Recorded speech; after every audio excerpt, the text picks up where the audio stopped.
Good morning students, it's 11th biology class. We have started chapter 13. हम उसी को continue करेंगे. आज का हमारा टॉपिक है photophosphorylation. Okay, just a minute students.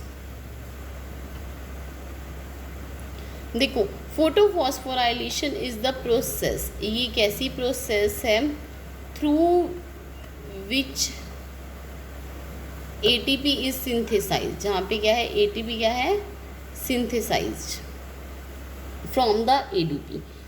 Students आपको पता है ना ADP क्या होता है, एडिनोसिन ट्राइफॉस्फेट, फॉस्फेट 3 होते हैं, एडिनोसिन डाइफॉस्फेट, यहाँ पे फॉस्फेट 2 होते हैं. Phosphorylation is the process through which ATP synthesize. ATP बनता है कहाँ से, ADP से. ठीक है. And inorganic phosphate by the cell organelles. ठीक है.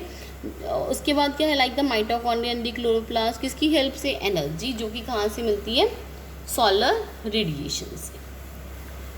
Phosphorylation in the mitochondria is not light dependent. Light dependent नहीं है, but it uses the energy by oxidation of the nutrients to produce ATP. Phosphorylation in the mitochondria क्या है, light dependent नहीं है, और ये क्या करते हैं, एनर्जी को यूज़ करते हैं. कैसे, by the oxidation of the nutrients. और क्या प्रोड्यूस करेंगे, ATP. इसे हम क्या बोलते हैं, ऑक्सीडेटिव फॉस्फोराइलेशन. ओके स्टूडेंट्स, आगे देखो students. The process of the photo phosphorylation two types है. एक है हमारे पास नॉन साइक्लिक फोटो फॉस्फोराइलेशन. इसमें क्या आ जाएगा, it is a type of the photophosphorylation in which the both the photo system, जो दोनों फोटो सिस्टम्स है PS1 और PS2 कॉपरेट करते हैं लाइट ड्राइवन सिंथेसिस में. ठीक है, of ATP. During this cycle में क्या होता है, इलेक्ट्रॉन रिलीज कहाँ से होगा, PS2 से, और वो वापस नहीं जाएगा. Just because these are the non cyclic. Cycle का तो मीनिंग क्या होता है, जहाँ से शुरू वहीं पे खत्म हुआ है. नॉन साइक्लिक में वो वापस नहीं जाएगा. Both NADPH and the ATP are form during the reaction. आगे cyclic, it is a type of the photophosphorylation in which only PS1 is taking a part. ठीक है. हैंस इलेक्ट्रॉन रिलीज हो रहा है from the reaction centre. P700 returns to it after passing through a series of the carrier, that is circulation takes within the photosystem. जो circulation होगी photo system में. and the phosphorylation occurs due to cyclic flow. जो phosphorylation कैसे हो रही है, occurs due to the cyclic flow के कारण इलेक्ट्रॉन्स में. when no, यहाँ पे आएगा student, when the non cyclic form of the photo phosphorylation get stopped, जो वो stop हो जाती है under certain conditions, कुछ conditions तक. ठीक है. The cyclic photophosphorylation occur, तब क्या स्टार्ट होगी, cyclic photophosphorylation. The cyclic photophosphorylation takes place in the stromal lamella में है, क्लोरोप्लास्ट में. This happens because the stomata lamellae, जो स्टोमेटा लैमले है, डज नॉट पोजेस, कुछ भी पोजेस नहीं करता NADPH रिडक्टेज. ओके, जो कि इसके लिए एसेंशियल है. रिड्यूसिंग किसको करते, NADP positive to the NADPH and PS2. Thus, the excited electrons in the cyclic photophosphorylation does not pass on to NADP plus. Instead, it gets cycled back to the PS1 complex. Okay, students. आप चाहे NCERT की book में से भी कर लेना, आप कहीं से भी कर सकते हो. ये टॉपिक इम्पॉर्टेंट है. क्लोरोफिल देखो, P700 लाइट आ रही है इस पे, ADP. ठीक है. P8 electron transport system, E receptor है, photosystem. Okay. Hence through the cyclic flow only the synthesis of the ATP takes place. आगे हमारा केमियोसिंथेटिक हाइपोथेसिस क्या बोलती है, इस गिवन बाय किसने दी थी हमें, पीटर मिचेल ने दी थी 1961. In order to explain the ATP synthesis. उसने कैसे दी थी, अपनी क्या बताने के लिए, ATP synthesis. The synthesis of ATP is directly link to a development of a proton gradient. जो सिंथेसिस ATP की वो किससे लिंक करी है, डेवलपमेंट किसकी होती है, प्रोटोन ग्रेडियंट की, जो कि क्रॉस किसकी है, थाइलाकॉइड मेम्ब्रेन के of the chloroplast. Main difference क्या आ जाएगा, जो कि बीच में लाइक करते हैं photosynthesis and the respiration where the accumulation of protons take place means. ठीक है. आगे क्या है, इन द क्लोरोप्लास्ट. पहले स्टूडेंट जब प्रीवियस क्लासेस में क्या था, फोटोसिंथेसिस रेस्पिरेशन ब्रीदिंग हम सेम सी करते थे. अब क्या है, फोटोसिंथेसिस और रेस्पिरेशन में क्या है, डिफरेंस है. ठीक है. इन chloroplast it occurs in the thylakoid lumen while in the mitochondria. अगर वो माइटोकॉन्ड्रिया में respiration, it occurs in the inter membrane space. ये कहाँ पे होते हैं? इंटर मेम्ब्रेन स्पेस में। आगे है, now the point arises what causes the proton gradient across the membrane. ठीक है, the development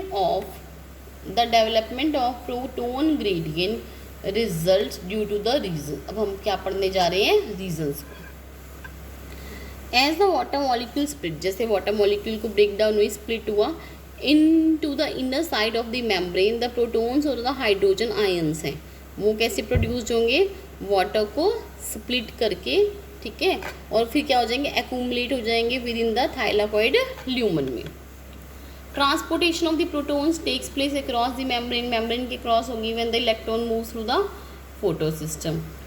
the primary acceptor जो है, जो इलेक्ट्रॉन को, वो कहाँ पे लोकेट करे? Towards the outer side of the membrane है, which transfer electron to the proton carrier, no to the electron carrier. So this molecule while transporting an electron removes the proton, electron remove करते हैं proton को from the stroma. Thus the release of the proton takes place into the inner side that is on the lumen of the membrane. Okay, ATP synthesis आप अच्छे से करना। आगे क्या है हमारे पास? The enzyme NADP reductase is present on the stromal side of the membrane, stromal side of the membrane है। Thus along with the electrons that comes from the acceptor of the electrons of PS1, जो protons हैं also necessary किसके लिए? क्या reduce करते हैं? NADP positive to the NADPH plus H positive. Protons in the stroma within the chloroplast क्या हो जाएंगे? डिक्रीज हो जाएंगे, while the accumulation of protons takes place in the lumen में रहेंगे, due to which the proton gradient is created. Proton gradient क्या हो रहा है? क्रिएट हो रहा है क्रॉस द थाइलाकॉइड मेम्ब्रेन, जो कि क्या डिक्रीज करेगा? In the pH at the side of the lumen. The gradient is broken down due to the movement of the protons, movement होती है प्रोटोन्स की cross the membrane to the stroma through a transmembrane channel of the F0 portion of the ATPase enzyme. The proton gradient is the important as it the gradient whose breakdown होगी leads to the release of क्या आ जाएगी? ATP. ATPase enzyme, it consists of the following two parts. F0 particle, this particle remains embedded in the membrane, membrane में embedded है और क्या बनाते हैं? forms a transmembrane channel, जो कि कहाँ कैरी आउट हो रहे हैं?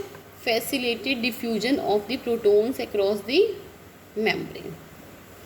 F1 particle, this portion protrudes means उभरा होना towards the outer surface of the thylakoid membrane है, जो कि क्या फेस करे? स्ट्रोमा को। Conformational change occurs in the F1 particle of the ATPase, जो कि क्या कॉज करे? Due to break down of the gradient which allow the enzyme to synthesize several molecules of ATP। Thus the chemio osmosis for its function। उन्हें क्या चाहिए? एक membrane चाहिए proton pump के लिए, proton gradient and the ATPase enzyme. Thus ATP produced will be use immediately हो जाएगा biosynthetic reaction में, जो कि किसके लिए रिस्पॉन्सिबल है? Fixing of the carbon dioxide and the synthesis of the sugar. आज हम इतना ही करेंगे। Thank you class, have a nice day, bye bye, take care.